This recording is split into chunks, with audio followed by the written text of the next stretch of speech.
আসসালামু আলাইকুম। রানাস টিচিং হোমের আজকের ষষ্ঠ শ্রেণীর গণিত ক্লাসে স্বাগতম জানাচ্ছি রানা স্যার। আজকে মূলত আমরা গণিত ক্লাসের 1.1-এর অনুশীলনীর অঙ্কটুকু যতটুকু সম্ভব করা যায় করব।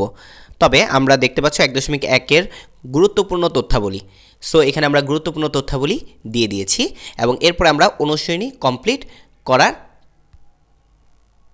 জন্য অনুশীলনীর অঙ্কগুলো কমপ্লিট করে দিয়েছি।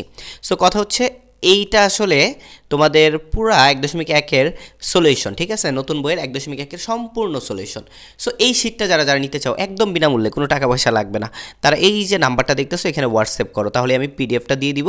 সেটা তুমি কি করতে পারো, সেটা তুমি যে কোনো দোকান থেকে তুমি পিডিএফ ফাইলটা ডাউনলোড করে তারপর পিডিএফ ফাইলটা প্রিন্ট করে বাসায় প্র্যাকটিস করতে পারো যতদিন গাইড না পাও, বা এভাবে সুন্দর করে, কারণ গাইডও এত গুছানো সুন্দরভাবে দেওয়া থাকবে না। সো আমরা শিটটাকে এইভাবে সাজাইছি। তো অঙ্কপাত কাকে বলে তোমরা এখান থেকে দেখে নিবা, সক্রিয় মান কাকে বলে দেখে নিবা। যেহেতু আমরা মূলত অনুশীলনী অঙ্কগুলো করাবো তাই আমরা আর এগুলো বুঝাচ্ছি না। স্থানীয় মান কাকে বলে দেখে নিবা, দেশীয় গঠন পঠন রীতি কি দেখে নিবা।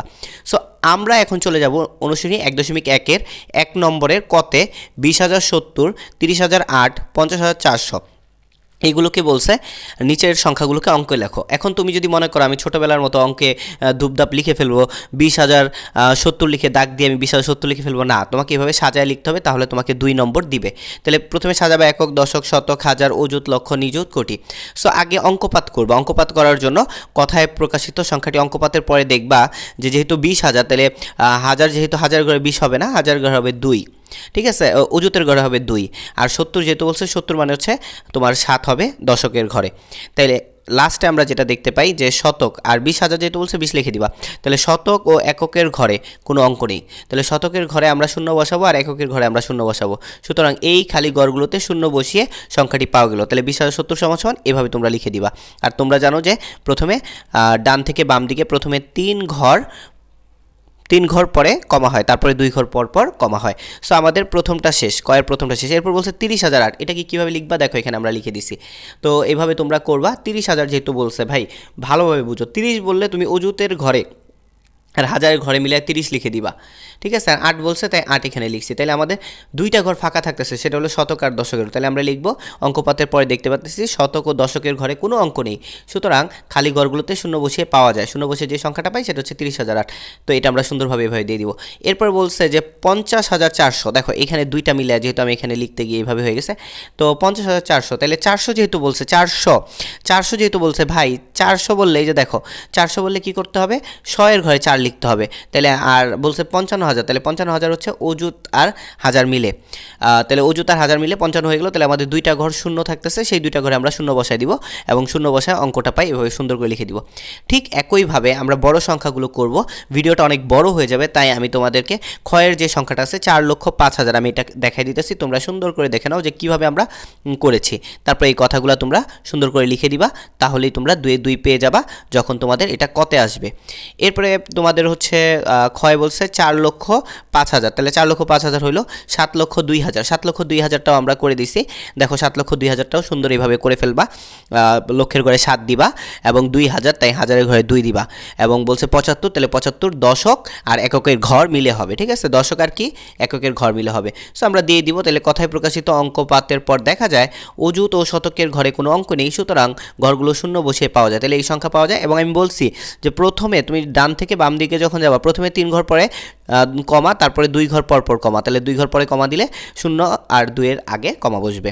তো আমাদের গ নাম্বারে আমরা দেখব, 1 নংয়ের গ নাম্বারে আমরা দেখব। 1 নংয়ের গ কী বলতো, 76,09,070, 30,09,004, 2টা আছে।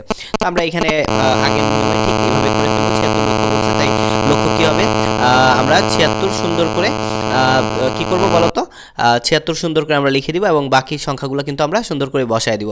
সো আমরা এই জিনিসটা এইভাবে বসানোর পর তারপরে দেখো 30 লক্ষ যেটা আছে 30,09,004, সেটাও আমরা এই সুন্দরভাবে করে ফেলবো।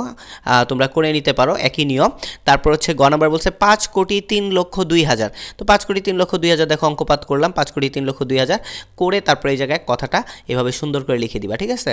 লিখে দেখো এই যে আমরা এখানে দেখতে পাচ্ছি, এভাবে লিখে দেওয়ার পরে তারপরে তারপরে তোমরা লিখে দিবা যে প্রথমে 3 ঘর, তারপরে 2 ঘর, তারপরে 2 ঘর, তারপরে 1 ঘর, পরে আমরা 1 ঘর না, মানে প্রথমে 3 ঘর তারপরে 2 ঘর পর পর আমরা মূলত কমা বসাবো।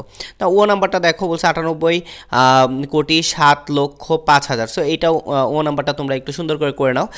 এখানে আমরা 98 কোটি, কোটির ঘরে কিন্তু আমরা 98 লিখবো, কারণ 98 কোটি হয়েছে। বাকিটা যেভাবে অঙ্কপাত করা লাগে সেভাবে সুন্দর করে অঙ্কপাত করে তোমরা উত্তরের সময় প্রথমে 3 ঘর তারপরে 2 ঘর পর পর কমা দিয়ে দিবা।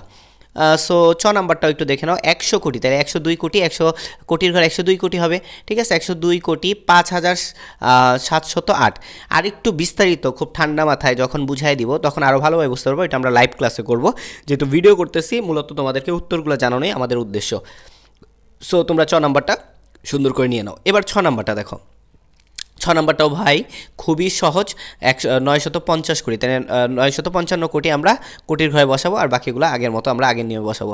আশা করি দেখতে পাইছো। এবার বর্গের জ নাম্বার, বর্গের জ নাম্বারটা বলছে 3,500 কোটি। তাহলে 3,500 কোটি 85,921,। তাইলে দেখো এখন একটা জিনিস খেয়াল করো, 3,500 কোটির ঘরে বসবে, তারপর বাকি যে জিনিসগুলো আছে সেগুলো সুন্দর করে লিখে তারপর আমরা সুন্দর করে জিনিসগুলো বসায় দিব। এবার ঝ নাম্বারটা খেয়াল করো। ঝ নাম্বারটা 50 বিলিয়ন। সো বিলিয়নটা আবার যেহেতু একক, দশক, শতক, হাজার, মিলিয়ন, বিলিয়ন, এটা আন্তর্জাতিক একক, আন্তর্জাতিক নিয়ম। সো আন্তর্জাতিক নিয়মে বসাবা, বিলিয়নে 50 বিলিয়ন বসাবা, 301 মিলিয়ন মিলিয়নের ঘরে বসাবা, আর 538,000 হাজারের ঘরে বসাবা, আর বাকিগুলো শূন্য হয়ে এভাবে সুন্দর করে বসায় দিবা।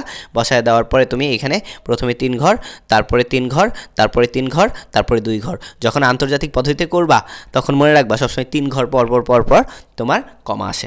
সো আশা করি তোমরা বুঝতে পেরেছো। 1 নং এর উত্তরগুলো বুঝাইতে পারছি। নেক্সট পার্ট খুব শীঘ্রই আপলোড হবে। নেক্সট পার্টে আমরা 2 নং বুঝাই দিব। যারা প্রথম চ্যানেলটিতে এসেছো অবশ্যই চ্যানেলটিকে সাবস্ক্রাইব করো এবং পিডিএফ এর জন্য হোয়াটসঅ্যাপে নক দাও। আল্লাহ হাফেজ।